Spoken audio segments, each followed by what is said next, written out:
Okay, so the in the book we show some rather abstract things, right? Okay, but and so there's this box called the actual circuit, right? So you can imagine the actual circuit could be any of the circuits that you've encountered so far.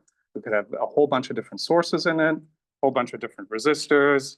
It could have dependent sources in it, just a whole slew of different things. Okay. And if you now attach a load to it, right? You connect something to the two terminals, right? And you want to know how much current flows through it. You don't actually have to every time solve the entire complicated circuit. You can figure out what an equivalent circuit is, right? That consists of a voltage source and a resistor. And this process is so essential to electrical engineering because we take complicated circuits that are part of systems and we boil them down to their simple Thevenin equivalent so that we can then see how they interact with the next stage, which then interacts with the next stage, which then interacts with the next stage. And there's no way you could solve the whole big complicated circuit at once.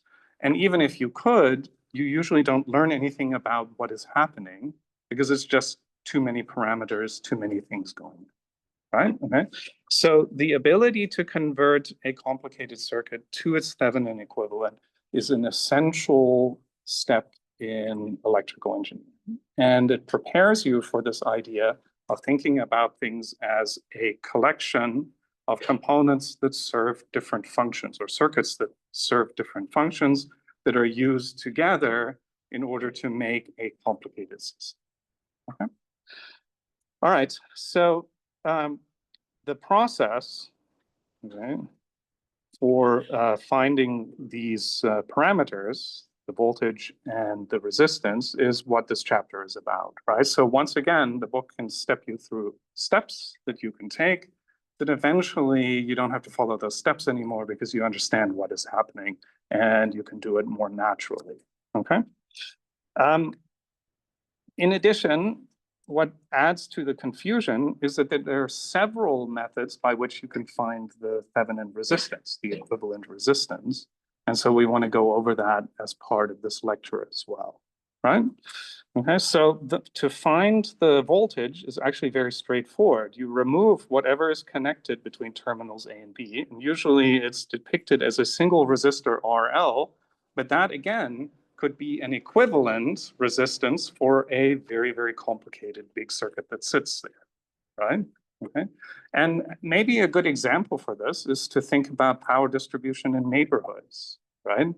If you had to model every individual appliance that someone plugs into a wall outlet to see how you power the entire grid for the city, right? That would be insanity. That would be so many tiny little things. So instead, what do we do with every house? Represented by a resistor, right? Okay, this house is drawing this much current, this simple resistor, and then we can take all the collection of homes that make up a smaller neighborhood and come up with, again, an equivalent load for that. And then we can zoom out further and further, and so that eventually the power plant just sees one big fat resistor, right? And that's where they're delivering all their power, okay? Right? And it allows you then to design a system that is actually very, very complicated, but you're simplifying the problem by coming up with equivalencies. So this load right here is supposed to be representative of something that you plug in, whether it's a single resistor or another circuit that is powered by this. It doesn't really matter. It's just called the load resistor. Okay? So what we do is we take it off to find how the rest of the circuit behaves to get the equivalent, right? And then we can plug the load back in and see how the system changes when you attach the load, okay?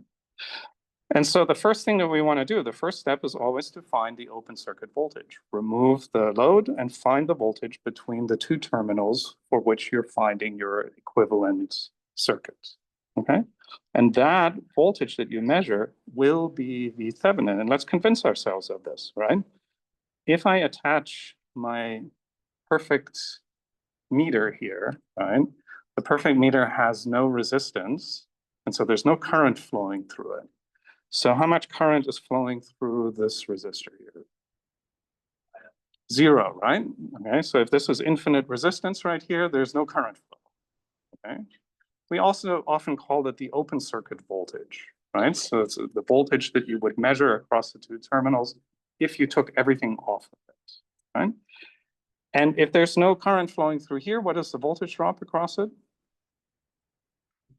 0. And therefore, the voltage that you measure here is the same as the voltage that you measure here. So the open circuit voltage is the Thevenin voltage, right? So that's pretty straightforward. We just need to measure that, and then we find that parameter, right?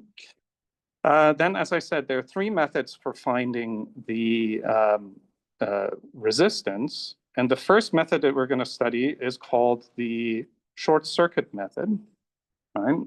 And what we're doing here is we're now putting an ammeter at between terminals A and B. And what is the resistance of an ammeter, an ideal one? Huh? No, that was the voltmeter. Yeah. If it's not infinity, it must be the other one, 0, right? Okay, so yeah, there's always 2 extremes that we're exploring here, right? And so if there's 0 here, then that means that you're measuring all of the current that would flow between terminals A and B if you shorted it out, right? In practice, that's not always possible because some systems will actually flow so much current if you short it that it burns up all of the equipment that you're trying to test, right?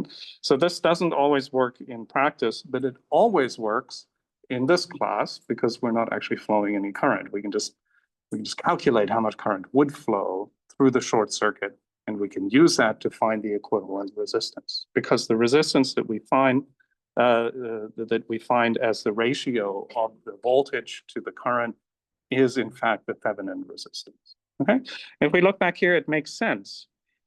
I can convert any voltage source that's in series with a resistor into my source transformation into a current source, right? That's in parallel with the resistor, right? So I can turn this source into this one, right? And you also have learned so far that the resistance would be, or Thevenin would be the same. And what would the current be? V Thevenin divided by I Thevenin. No, R Thevenin, right? Okay. And so if I now short this, you can see that this current will now flow through the short circuit. Okay. And if I take that current, which is V Thevenin over R Thevenin, and I divide it into my Thevenin voltage, what do I get? R Thevenin, right? Okay, so the ratio of the open circuit voltage to the short circuit current is in fact the resistance that is part of the source.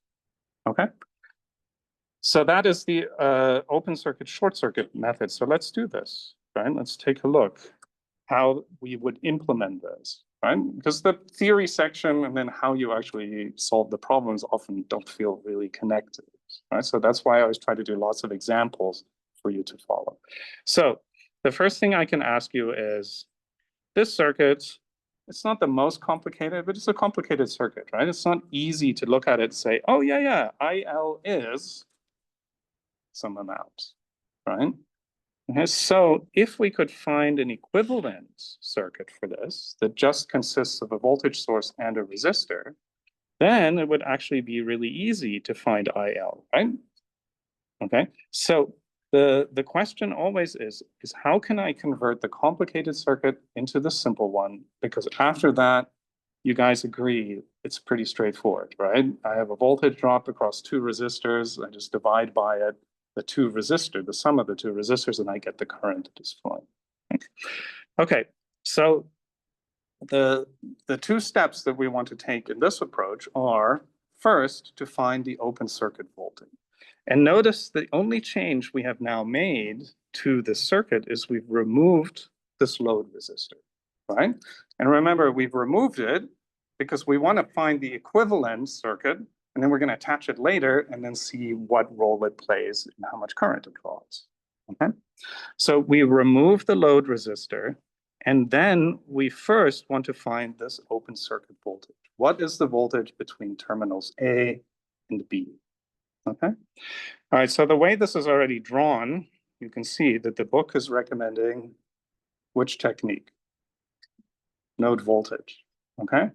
So if you're not strong with node voltage, you can see how this really hurts you even through this chapter, right? If you're not strong with node voltage, you must practice node voltage so that you can be strong with this analysis technique and solve these problems. Okay. All right. So label your nodes. And here we only have two extraordinary nodes once we take the load off, right? Actually, before we also only had two. How much current is flowing through this resistor? 0, right? So then in the node voltage technique, you want to sum up all the currents, right? All the currents leaving each node add up to 0, right? So if you're struggling with this, draw the arrows that represent the currents that you need to find. We have 1, 2, 3 currents that leave this node, and the sum of those 3 currents should be 0. Okay, so this first current over here, flowing from right to left, is what? Minus 24 volts divided by 6 ohms, right? Okay. And the next current, VC over 12 ohms plus 7 amps equals 0, right? Okay. What would your next step be? Okay. And remember, we can do this in these book questions because the denominators usually have a nice common denominator, right? Let's say they didn't. What would you do?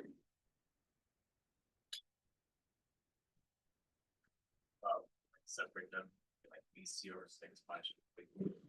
Yeah, let's show that we can do this with fractions too, right? Okay, it's not supposed to be very mysterious. It's just that if you can clear the denominators, it's always nicer algebraically to solve them, right? But not always are you going to have really nice round numbers in the denominators that clear.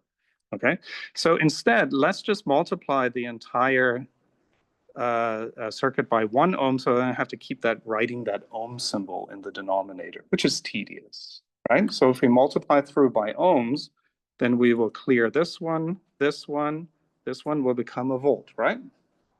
Okay. And so now I can group all of the VCs, right? So here I have VC over 6, and here I have VC over 12, right? Okay, so we have VC 6, VC over 12, okay? And then I can combine all the constants, right? 24 divided by 6 is 4. So this is minus 4 volts plus 7 volts, right? Equals 0. And so we have 1/6 plus 1/12 times VC is equal to -3 volts, right?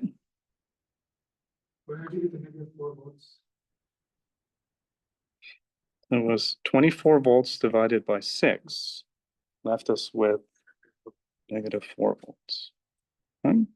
And then these two we can combine. Now we can do the arithmetic separately by finding a common denominator. But if these were really odd fractions, you can see yourself just typing them into your calculator, right? And getting an answer. So you get a constant in front of the VC. So you just divide both sides of the equation by that constant and you get the answer. Okay, so you don't always need to multiply through by the common denominator. It's just I'm encouraging you to do this. Why? What skill do we want to keep up?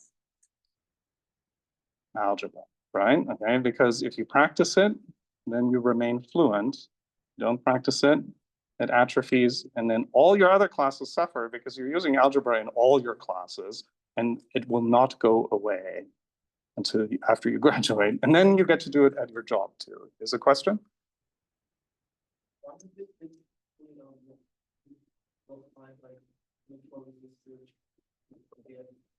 Because I'm trying to show you that it's the same thing, right? Okay, and I'm also trying to prepare you if those were not nice fractions where you can easily identify a common denominator, what you would do.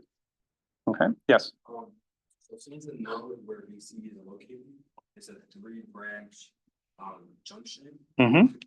by current division, for the 6 ohm, the 12 ohm resistors, and find the current going through the 12 ohm, and then just multiply by the voltage, multiply the current going through the 12 ohm by 12, and just get the voltage. No, because you have a source here. So the current divider consists of a current source connected to 2 parallel resistors. You don't have that here. Your current source is connected to a resistor that is in parallel with another resistor that is in series with the voltage source. So the current divider rule doesn't work for this. The current divider rule was derived for a very particular circuit, right? Current source, 2 resistors. As soon as you add another source or you change the branches, you cannot use that rule anymore. Okay. All right, so then this is what, 2 12ths, so that's 3 12ths, right? Okay, which is 1/4, so we multiply it by 4, and we end up with minus 12 volts, okay? All right, so VC is minus 12 volts. VC is the voltage between this node and this node. What is our open circuit voltage?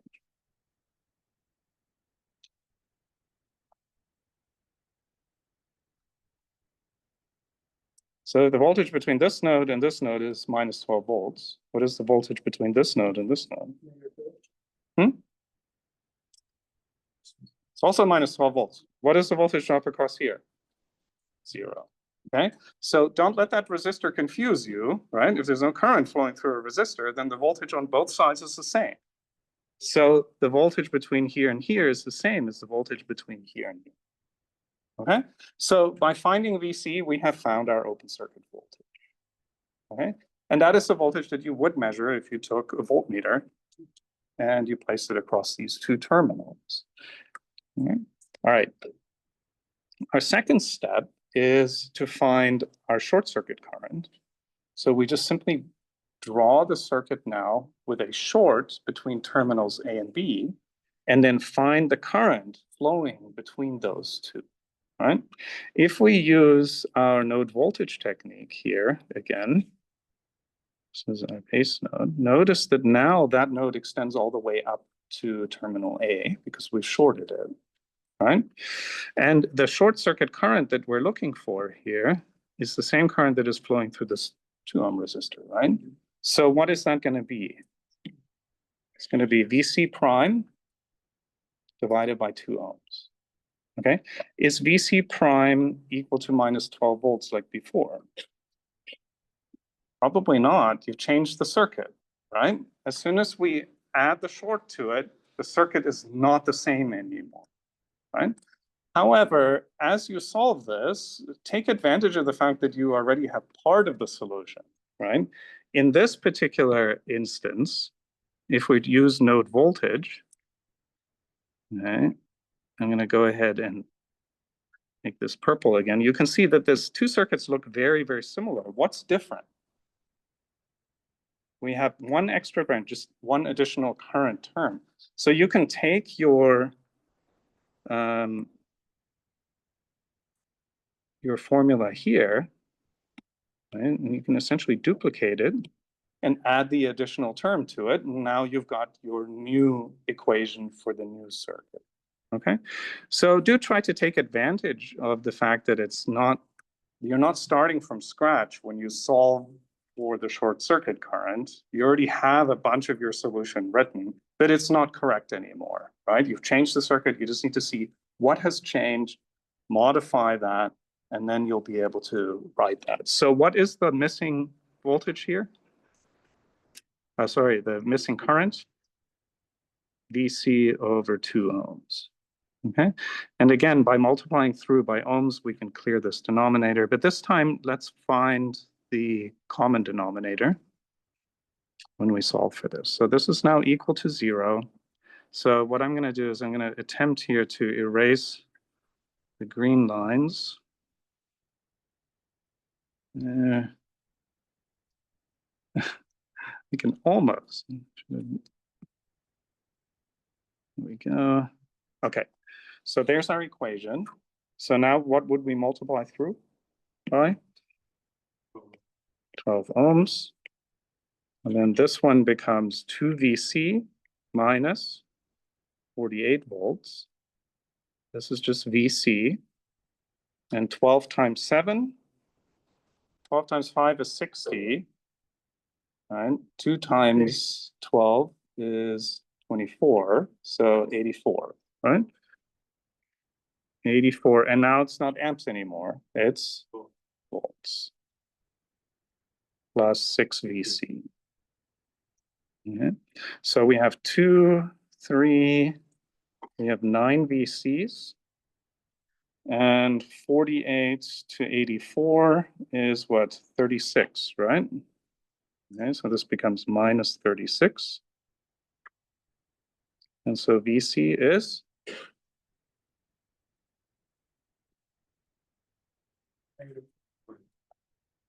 Okay.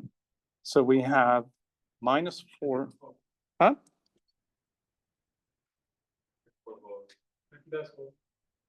Yeah, see, I did that entirely on purpose, just to see if you're paying attention. Yeah. Volts. All right. We now know what our current is, right? What is our current? That's minus 4. What is our current? Minus 2 amps, right? Because the current flowing here is the same as the current flowing through this resistor. So we just take minus 4 minus 0, right? So it's minus 4 volts divided by 2 ohms. Gives us the current that is flowing through. So that's our short circuit current. Okay? It's the current, and be careful because sometimes the circuits can be a little confusing as to what current you're actually looking for. You're looking for the current that flows between terminals A and terminal B, right? Where you have placed the short. Because in our diagrams here, that is, of course, where we put our ammeter that measures the current. Okay, you want to know what is flowing between those two terminals. All right, and so now we have found our Thevenin voltage, and that was the same as the open circuit voltage, is our Thevenin voltage, and it happened to be the same as VC here, right? Because there was no current flowing through here. We have found our short circuit current, and so now we can find our Thevenin resistance, right? A Thevenin resistance is going to be the ratio of the open circuit voltage to the short circuit current. Okay. And so that is minus 12 volts divided by minus 2 amps. So that is 6 ohms. Okay. And so now we can redraw this circuit here as this. And it's totally equivalent, right? We've collapsed something complicated into something fairly simple and straightforward, because now solving for IL will be easy once someone tells you what RL is, right? As a matter of fact, you could figure out what IL is as a function of RL to see what your load resistor needs to be for a particular current value or something like that. Okay? Okay. Any questions then? Yes. We're going to be doing the max power calculations like on the textbook. Yep. So we will talk about that this week still, right? But there is a load resistor that will ensure maximum power transfer once you know the Thevenin resistance. All right, and it's the same. right? And we'll see why that is true when we study that. Okay, so any questions now at this point? Yes.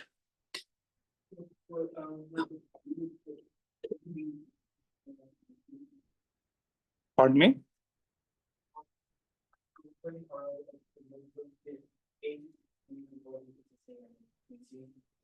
Yeah, because the voltage between here and here is the same as the voltage between here and here. And that's because the voltage drop here is 0, right? Okay, so if this voltage and this voltage are the same, then this is also VC. Yeah? Okay, so that output voltage is the same. Yes. Over Thevenin equivalent circuit have the same ground that we denoted for our calculations of the resistance. It must represent the circuit between terminals A and B. So here's terminal A, here's terminal B. Whatever you come up with must be the same, right? Here, this particular circuit had a long wire that connected directly to B, right? Other circuits might not, but you're always looking for the voltage between terminals A and B when you find your open circuit voltage. We'll have some examples where that's not the case, but you can still find your Thevenin equivalent. Okay. Other questions? Okay, so Thevenin equivalent, pretty straightforward. Find the open circuit voltage, right? Using any of the techniques that you have available to you to solve circuits these days, right? So those must be strong for this section to go quickly for you, right? So more opportunity for you to practice those skills. They're not a compartment that we can now forget about, right? Okay. What we did in the first part of this course. We are now using those as tools to solve the problems from this part. Okay. We find the open circuit voltage, we find the short circuit current, and then we have everything we need to write the Thevenin equivalent. Okay. All right, the second method, right, it works, but it only works under very particular circumstances. If all of the sources in your circuit are independent sources, you can turn them all off and find the equivalent resistance looking back. It's a little play on superposition, right? Okay, in superposition, we could turn off all of the sources except for one and see what happens. Here, we're going to turn all of them off and just see what the resistance is, right? And it's generally the preferred method for solving these problems, but it only works if the circuit has only independent sources, right? So let's take a look at an example, right? I guess this is as good as any, right? This would be a complicated circuit to solve, right? We would have to find the voltage at A, have to find the voltage at B. We can take the difference to find VAB, which is our Thevenin equivalent. Then we have to short these two terminals and find the current flowing through. Okay, it's not impossible, but it's tedious. Or we can just turn off all of our independent sources and find the equivalent resistance. Okay, so when we turn off all the independent sources, remember when I set a voltage source to 0, I replace it with a short because a voltage source still flows current. It's just the voltage across it is set to 0. Okay, so it becomes a short. Our current source now eliminates this branch effectively, right? There's no current flowing through it. So I replace it with an open circuit. So it's gone, right? And now the question is, what is the equivalent resistance between terminals A and B? Okay, so we see that between A and B is a 30 ohm resistor. If we could combine all of this into a single resistor, it would be in parallel with the 30 ohm resistor, right? So we can see these two are in parallel. So that's 25 ohms. That 25 ohm resistor is in series with the 35 ohm resistor. So that becomes what, 60 ohms. So 60 ohms are in parallel with 30 ohms. So you can just off to the side here, like this. So get rid of one of the zeros. This is a 3. And what is 60 by 3? 3 times 20, right? 3 times 20 is 60.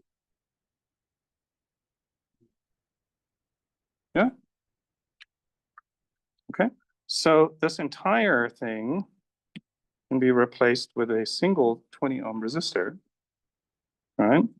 Oh, they go through it. I said, huh. Well, there you go. See, I made you have to think about that, right? But those two in parallel become the 25, which is then a series with a 35 and so on and so forth. Right? Okay. And then you end up with 20 ohms. And so that 20 ohms now is the equivalent resistance of that circuit. Okay. But you have to remember it only works under what circumstance? All the sources in the circuit are independent. Okay. If you have a dependent source there, then you can't use it. You have to use one of the other techniques, right? Okay. We already learned two techniques now. So the first one is the open circuit short circuit technique. The second one is the equivalent resistance, which works with the least number of circuits, right? And then we'll learn one more, right? But first, let's do another example, right? So here it says, find the Thevenin equivalent between terminals A and B for this circuit, right? So how are we going to approach that? What's our first step? Well, that's to find the resistance, right? But let's find the Thevenin voltage first, right? We're going to need both. We're going to need the resistance and the voltage. If we wanted to find the voltage, what would we do? What's our first step? Are we going to keep this resistor in place? No. No. So that resistor goes, right? That's our load resistor, right? So we're going to remove it because we want to find the equivalent circuit between terminals A and B for everything that lies over here. Then when we have the simple circuit, we'll plug that 1 ohm resistor back on, and then we can find how much current is flowing through. Okay, so remember that we're trying to find the equivalent of this circuit. It doesn't include the 1 ohm resistor. So we remove it temporarily and set it aside, right? If you were doing this physically, you would notice that you have to remove the resistor, because if you have a speaker plugged into a port and you want to measure what the output resistance is, the first thing you'll have to do to go measure it is unplug the speaker, right? And so you can plug it in and check it. So when you're in the lab, it's very obvious that you have to unplug whatever is plugged into it. On paper, you can easily forget. So remember, we want to remove the part that is not part of our equivalent circuit, and then peer into those two terminals to find the equivalent circuit for it. Okay? All right, so how would you solve this one for the open circuit voltage? What would your approach be? Now that you have all these approaches that you can mix to find the solution. Pardon? If you solved it by node voltage, how many nodes would you have? 2, right? Because there's 3 extraordinary nodes, one here, and one here that you have to solve for. So you have 2 equations, 2 unknowns. That works, right? Is there a faster way? Source transformation. If we transform this source into a voltage source in series with a resistor, then all of these can be combined, right? Okay, so I mean, I always risk when I do this confusing everyone, but let me go ahead and draw my equivalent circuit in, and then you have to imagine this and this being gone, right? Okay, we've replaced those two with our equivalent. What is the resistor value? 2 ohms. What is the voltage? 10 volts. Okay. All right, now you can see that we are still trying to find the resistance, the voltage between terminals A and B. We have removed this resistor, so let me exit out, right? It's gone. So when I remove that resistor, how much current flows through here? 0. So you would agree with me that if I was to color in node A, I could just take it all the way across. All of that is node A when I remove my load, because there's no current flowing through that resistor, so there's no voltage drop across it. Both sides are at the same voltage, right? Okay, but don't forget that you still have this terminal right here. Okay, so you cannot combine these 2 resistors, right? They're not in series. As a matter of fact, this entire branch here together is in parallel with this one, right? Okay, so I can redraw this circuit now, and this time I'm going to redraw it because there's probably way too much going on, right? So we have, notice the negative terminal of this 10 volts connects to the negative terminal here. So I'm going to subtract the two, right? So I actually have a 10-volt source here. And then what is the resistor?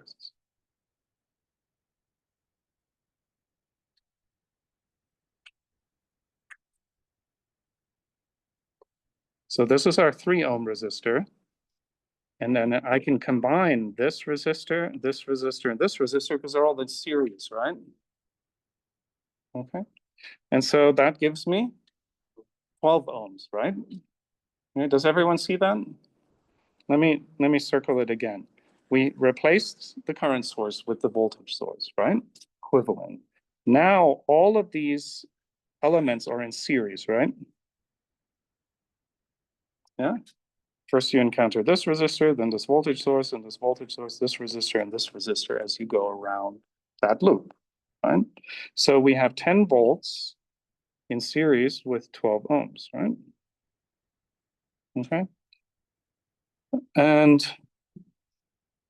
what is the voltage then between here and here, VAB?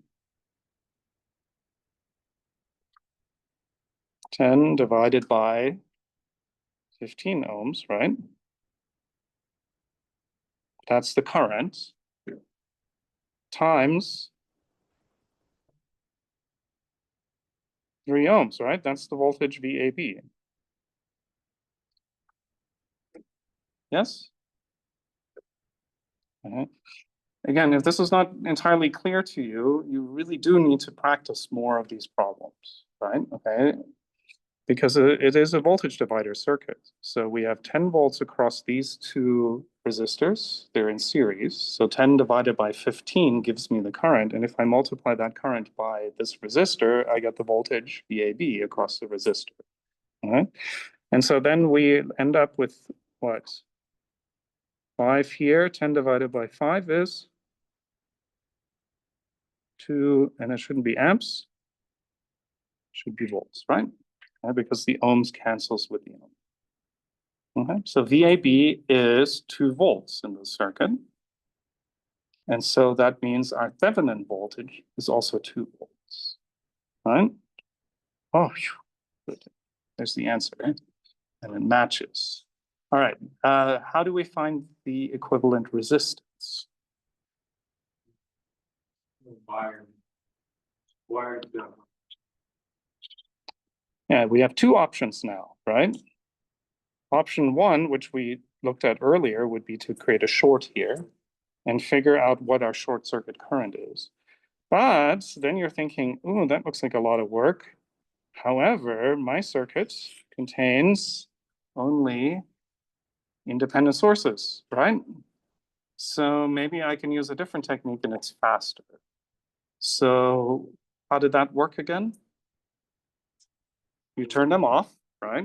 Turn off your sources and then look at the equivalent resistance. So if I turn off these sources, and I'm gonna draw on the circuit, right? But this branch right here goes away, right? It becomes an open circuit. So we can ignore that branch, right? And what do I do with the 20 volts? I turn it into a short, right? So when I turn off my voltage source, it becomes a short. When I turn off my current source, it becomes an open. And then what is the equivalent resistance seen between, and again, we're gonna ignore this one. We want to know, looking between terminals A and B in that circuit, what is our equivalent resistance? So we have 0.6 we encounter first, right? And then we split here, right? Okay. What is the equivalent resistance of all of these resistors here? 12 ohms, right? 5 plus 5 plus 2. So we have 12 ohms. So essentially what I could do is I could just say, all right, I can just draw a 12 ohm resistor here. And that replaces all of this right here, right? Okay, and 12 ohms in parallel with 3 ohms. 12 times 3 divided by 15, right? So this is 5, 12/5. All right, 12/5 plus 0.6. 0.6, if you're ever unsure, right? 0.6 is 6/10, right? If I want to add 12/5 to it, maybe I should do 24/10, right? Okay, so the sum of the two resistors, why am I summing up the two resistors? This parallel combination, why am I adding the 0.6 to it? It's a series. Yeah, because they're in series, right? If I look between terminals A and B, I have 0.6 in series with 12 in parallel with 3, right? Okay. Oh, there's some agreement there.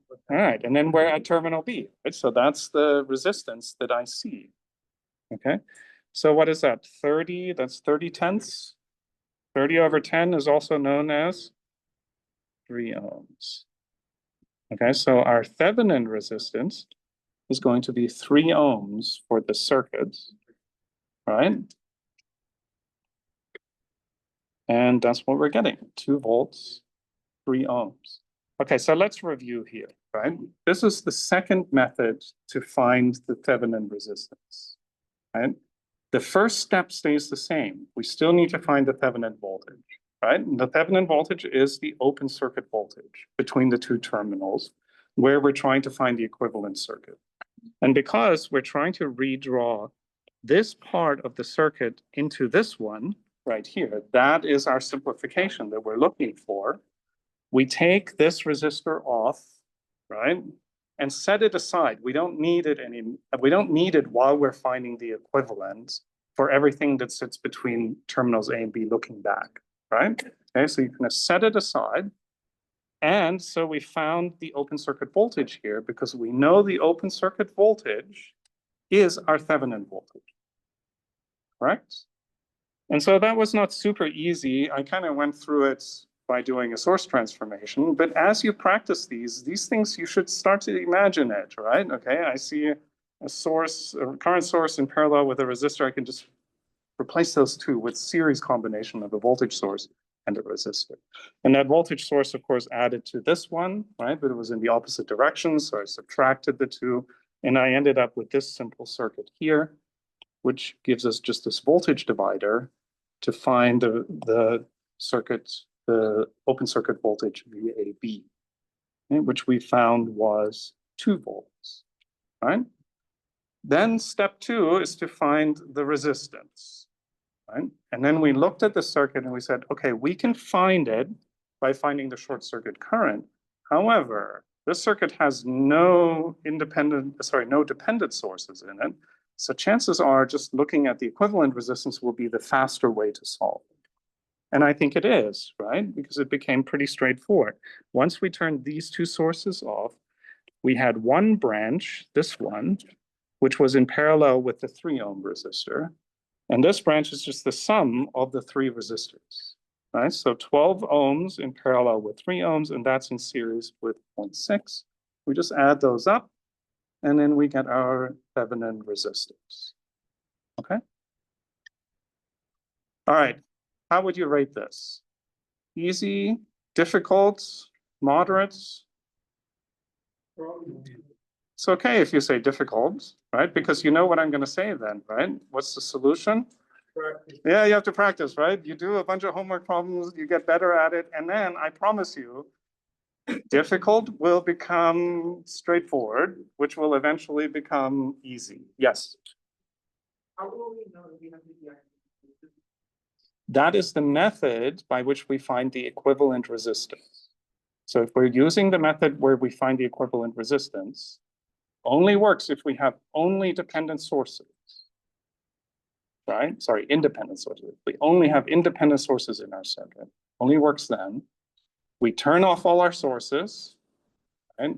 And then we look into the two terminals. We will learn later that this really is just another application of superposition, right? We turn off all the sources and then we put a test source between A and B and we figure out what the equivalent resistance is. It's just that we don't have to think about it that way at this point yet, okay? but it is an application of superposition. Yeah? All right. What are your questions? What are your other questions? Very top, finding, total resistance. Okay, I can't hear. I mean, you have to speak up a little bit too.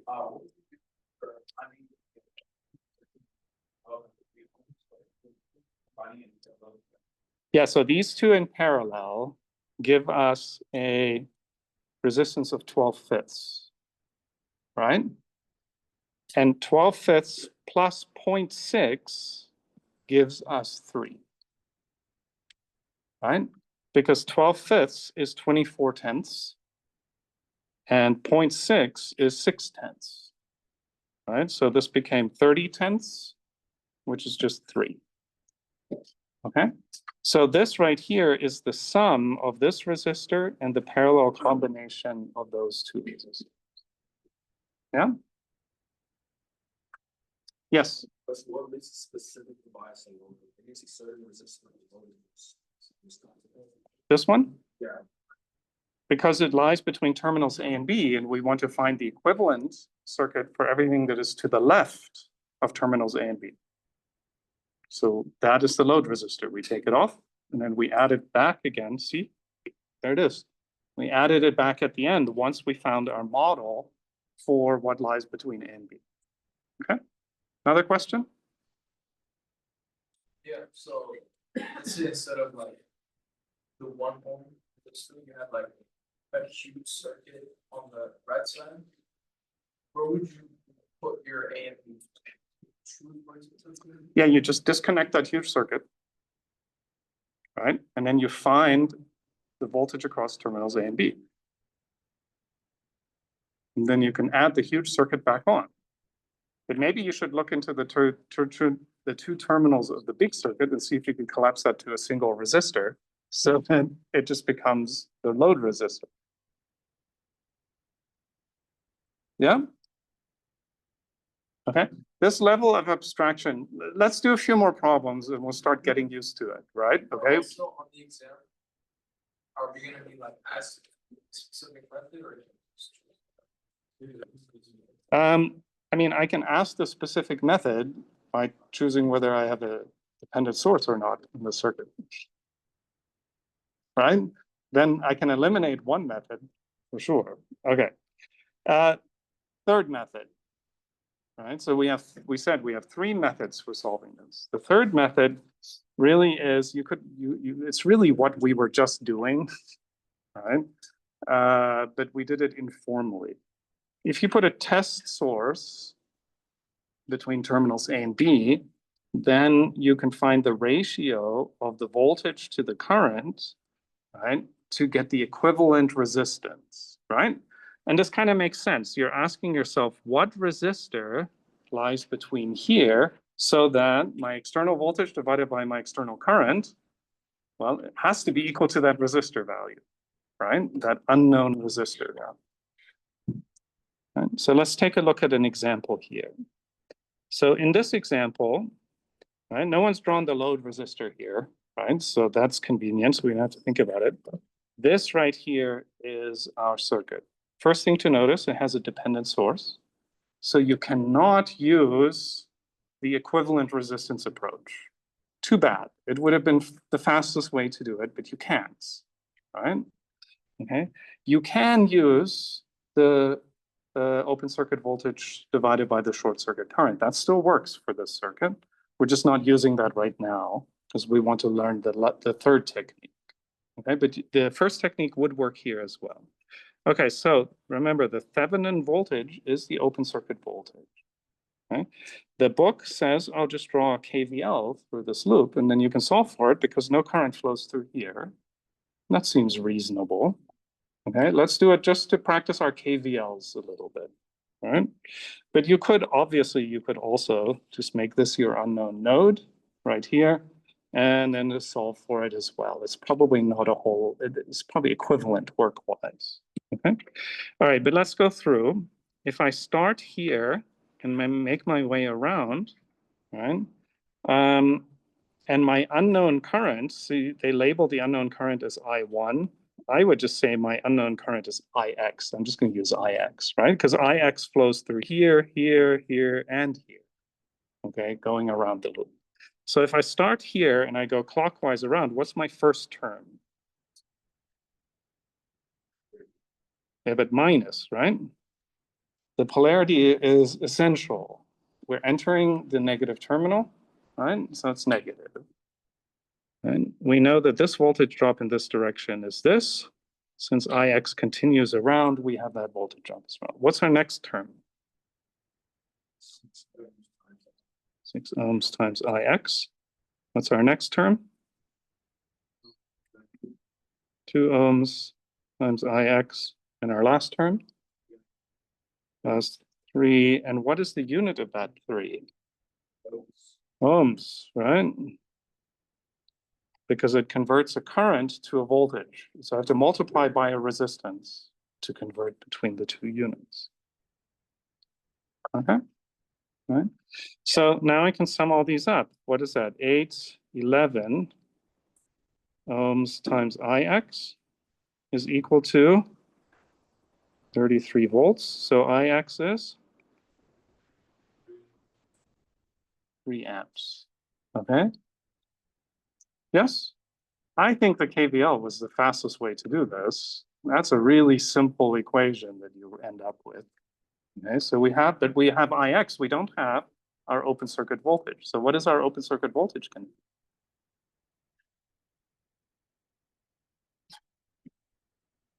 So we need to know the voltage between here and here. Remember, I'm circling the 4 ohm resistor because there's no voltage drop across it, right? There's no current flowing through it. So whatever, it's the same on both sides.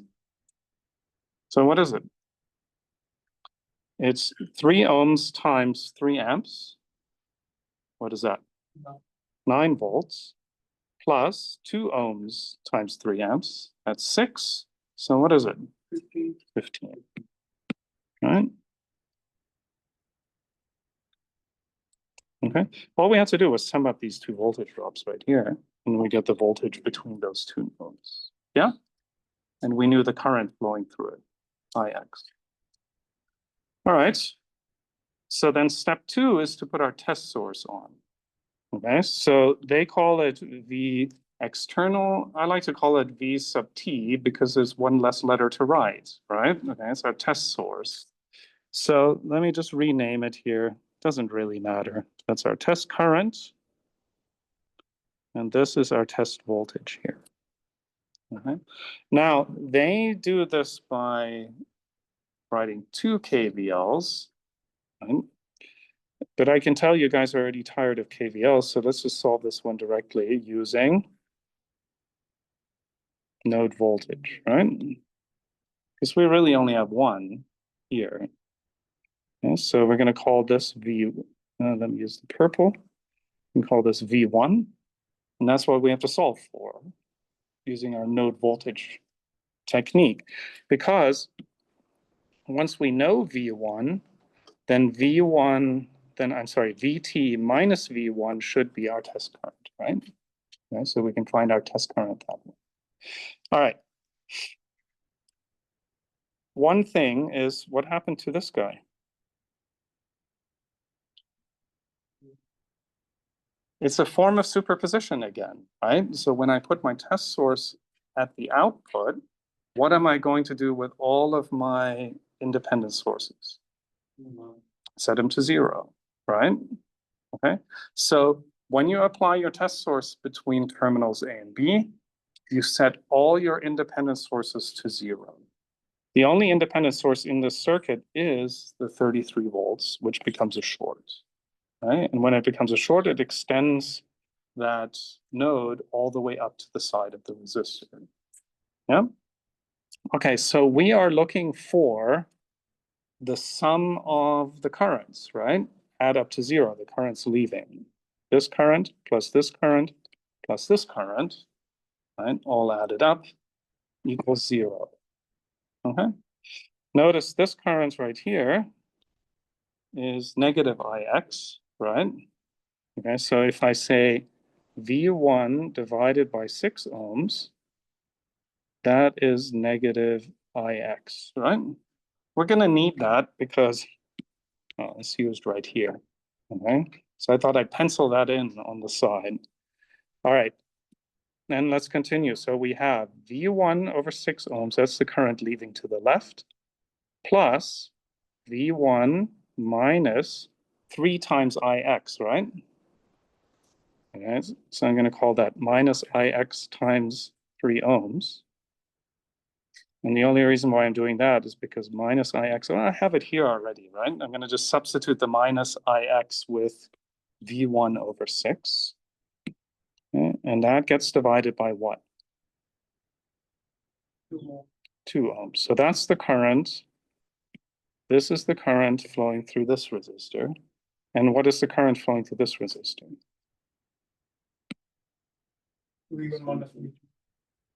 So you can do it several ways, right? We could just say minus I test, right? Okay. All right. And those three add up to 0. Okay. Now, if I substitute this in, I'm left with V1 over 6 ohms plus V1 over 2 ohms. I'm going to go ahead and separate this, plus, and then I'm going to have V1 over 6 ohms times 3 ohms divided by 2 ohms minus IT, right? Okay, so I take this and I substitute it for Ix, which is right here. Ix gets multiplied by 3 and gets divided by 2. Yeah? What would you do next?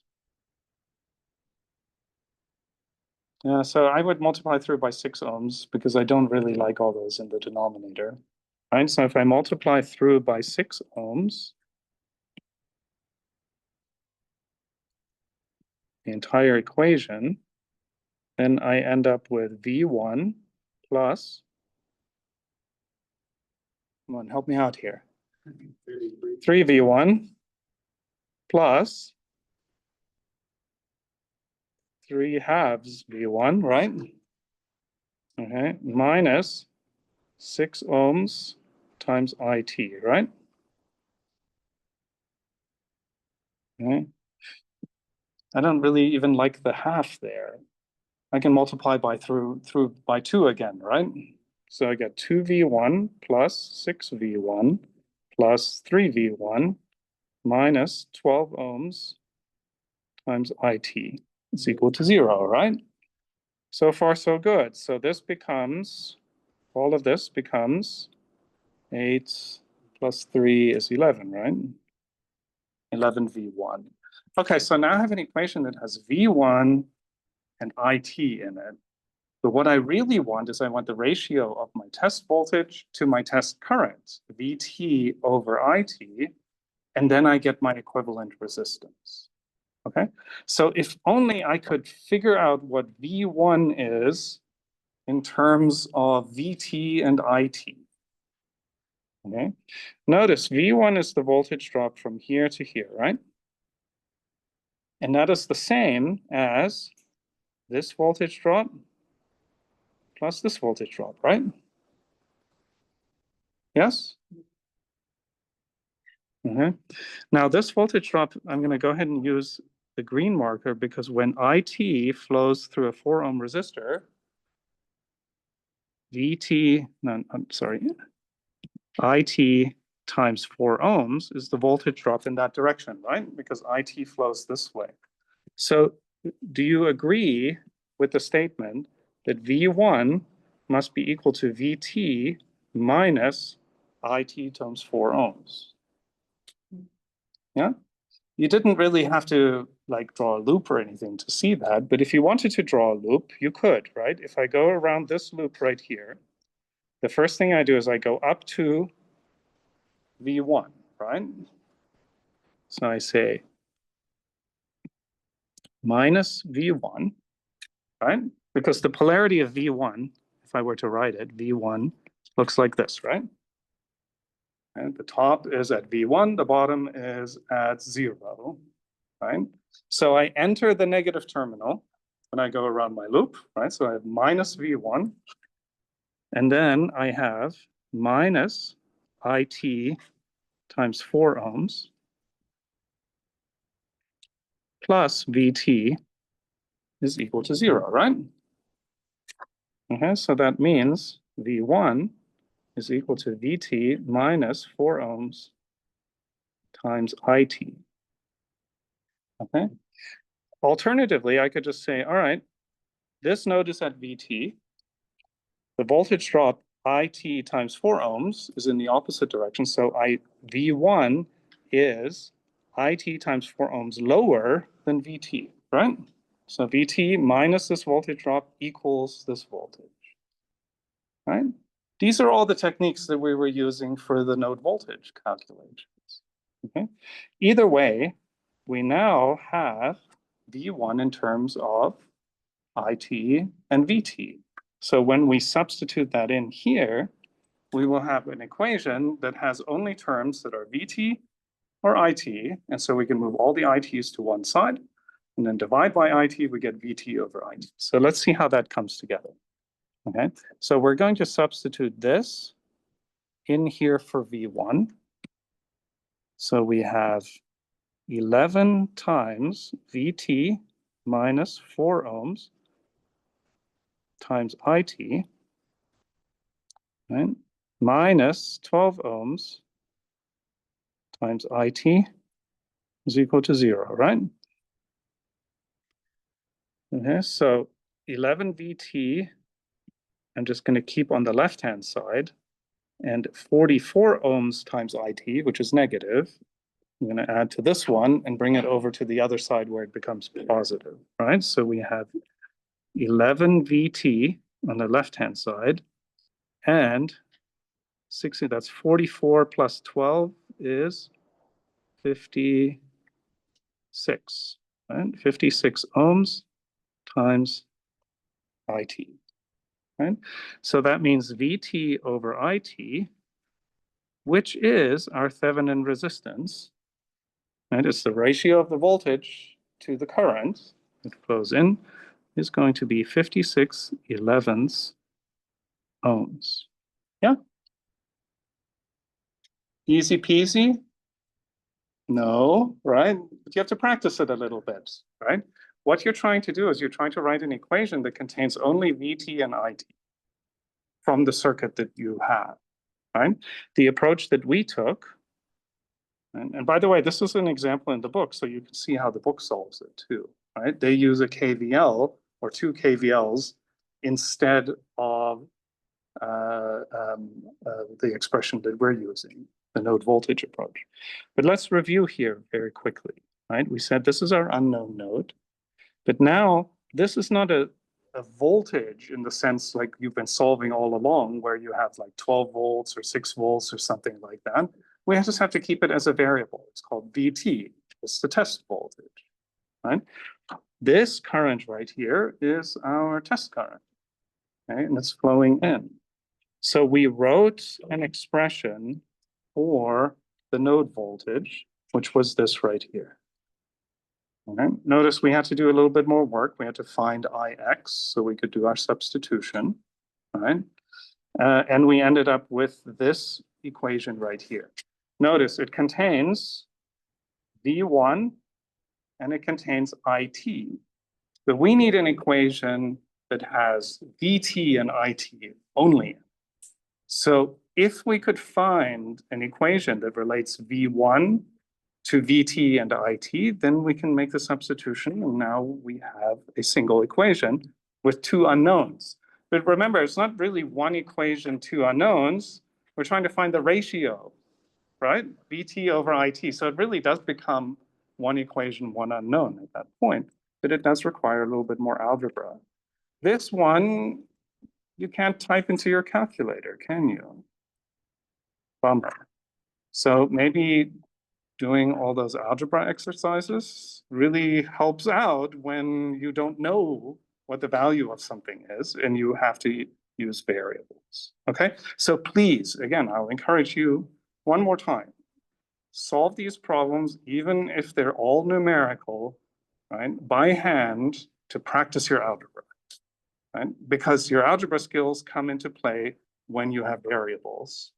There you can't just type it into the calculator and press solve anymore. Okay, was there a question? All right, so once we were able to rewrite the equation in terms of VT and IT, then we could find the ratio of VT over IT, and VT over IT using this technique is our Thevenin, right? And we get the right answer, 56/11 ohm. Okay, right? We found our open circuit voltage. This one was pretty easy, actually, right? We found this 15 volts. And now we have found our Thevenin resistance, so we can redraw the whole circuit as a voltage source in series with a resistance. And so instead of having this mysterious blob of circuitry that no one can understand, we have a very simple circuit that we can replace it with, and now we will understand how it's going to behave. Okay? All right, just to finish this up, there's a nice summary here of all of the methods to find the values, right? You can use the open circuit voltage to find the Thevenin voltage, right? Open circuit voltage and Thevenin voltage are the same. If you found the short circuit current and you know what the Thevenin voltage is, well, you can also, the Thevenin resistance is, you can find that easily. That's just a source transformation, right? Okay. And then you have three methods available to you to find the Thevenin resistance. The first was the ratio of the open circuit voltage to the short circuit current. I would consider that medium difficulty, right? The other one was find the equivalent resistance. I would put that as easier than the other technique, right? And then finally, as a third technique, you can attach a test source to it, to your circuit, turn all your independent sources off, and find the ratio of the test voltage to the test current, okay? We will do a few more, and I will show you that you didn't really need to keep both of these as variables. If you set one to a known value, you can solve for the other, and then you can find the ratio as well. And then it becomes purely numerical again, which you might prefer over having to deal with some variables in your equations, okay? So we can see how that works. And in all cases, you can transform the Thevenin equivalent into its current source equivalent, and we call this the Norton equivalent, okay? That's just some vocabulary. There was a Thevenin, and then there was a Norton. I guess one liked current sources, and the other one liked voltage sources, and they fought over what they should name this technique. Maybe they just split the difference. I don't know, I'm making it up, right? Okay, there's just two names you have to remember, right, for this equivalent, but they're really the same thing. They just are a source transformation apart. I will see you guys on Thursday, right? And maybe start on that homework. Maybe.